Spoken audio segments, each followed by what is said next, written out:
Welcome back to a wonderful Wednesday evening here at Mr. Eric Reads. Guys, I hope that you've enjoyed the midway point of your second Learn From Home week. Continue, guys, to take the opportunity seriously to continue to learn as we kind of embark in these uncharted waters, and we continue to make sure that we can grow those brains as best we can.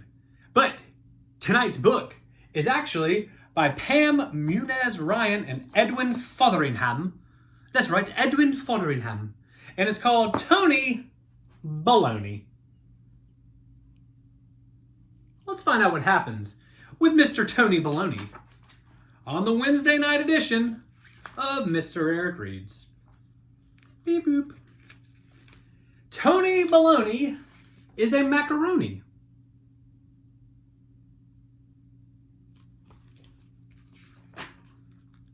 A macaroni penguin, that is. He loves fish tacos with Parmesan cheese, little green walrus guys, his stuffed animal buddy, Dandelion, and anything with wheels. Vroom, vroom, vroom, vroom.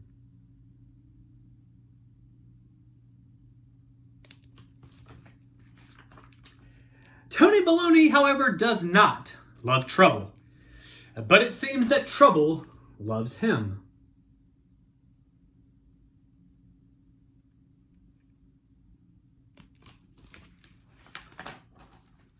In his family, Tony Baloney is smack dab in the middle of the brood. Dandelion makes sure that Tony Baloney does not get lost in the crowd.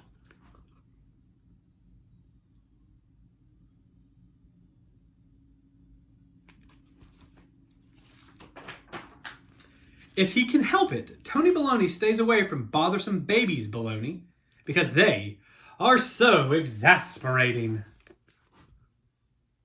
Bothersome babies.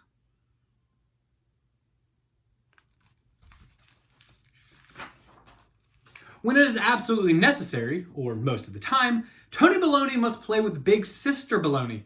He always has to be the kitty. When do I get to be the boss of the world? Asks Tony Baloney, and big sister Baloney gives him the look. Meow, says Tony Baloney.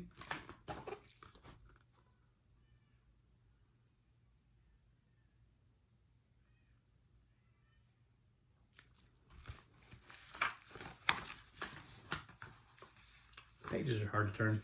Sometimes when Tony Baloney is tired of Big Sister Baloney and exasperated by the bothersome babies Baloney, Dandelion behaves badly.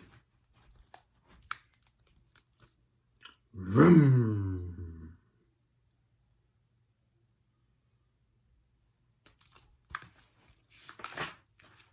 After Dandelion runs amok, Tony Baloney dashes to his room, stuffs all of his important things into his duffel, and makes a fast getaway to his hidey space.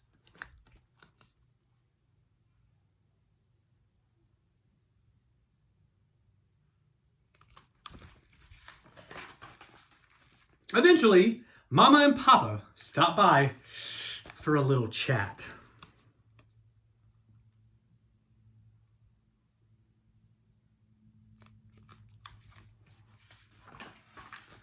And after they leave, Tony Baloney tells Dandelion all of his woes. And as usual, Dandelion, remember, his stuffed animal, is extremely understanding. And then Big Sister said I could not come to her tea party, and the bothersome babies chewed off the hands of maybe 100 or just one of my little green walrus guys. And Mama and Papa said they love me very much, but I think that I need to think about our behavior and using our words and saying I'm sorry. Oh, and we have to mean it too, says Dandelion.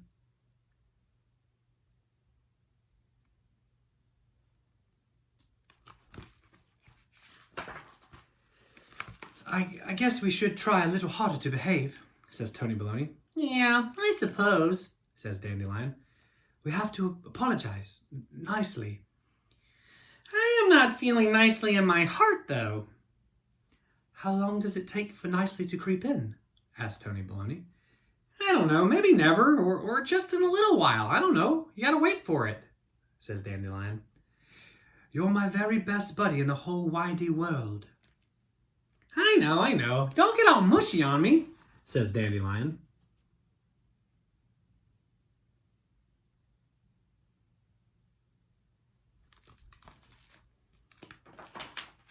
So after Tony Baloney has been in his hiding space for maybe a year, or probably 20 minutes, he feels a teensy bit lonely, and Dandelion feels a teensy bit like apologizing. So when Tony Baloney smells fish tacos now, Dandelion feels even more like apologizing, of course.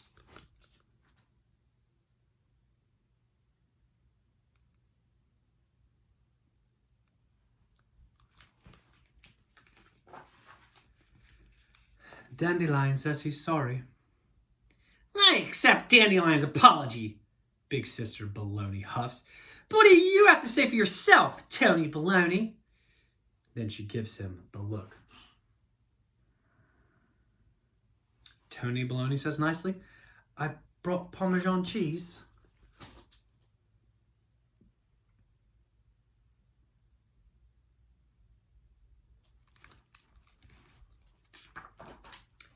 For maybe an hour, or 5 minutes, Big Sister Baloney allows Tony Baloney to be the boss of the world. And Tony Baloney tells the bothersome babies Baloney that they must be the kittens, or the kitties.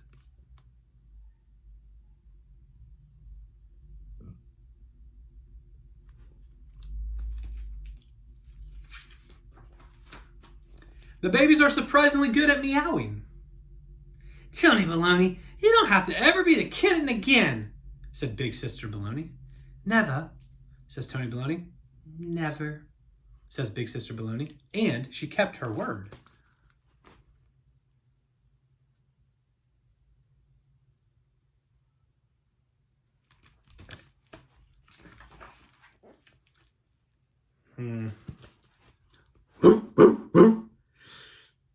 Looks like she made Tony Baloney be the dog instead. The end. That's Tony Baloney, again by Miss Pam Muñoz Ryan and Sir Edwin Fotheringham. Tony Baloney, Wednesday night, Mr. Eric Reads. Hang in there, guys. We're going to get through this again. Like I said, continue to be kind to everybody. Wash those hands. Be safe. Take advantage of all the unbelievably hard work that your teachers are putting in to make sure that you guys continue to get education, continue to have an outlet to learn. It has been no easy task, guys. Your teachers are rock stars and they're absolutely crushing it. So make sure that you thank them for trying to do their best to stay on top of making sure you guys learn. But enough from my mouth. I hope you enjoyed the story. Mid-morning pre-K kindergarten read comes back. And I think I'm going to have to bring back an old classic. One book that I've read before, but that lives so very pleasantly in my heart. It's a book by Grover, and I look forward to reading it. I will see you guys around. Miss you. Take care of yourselves.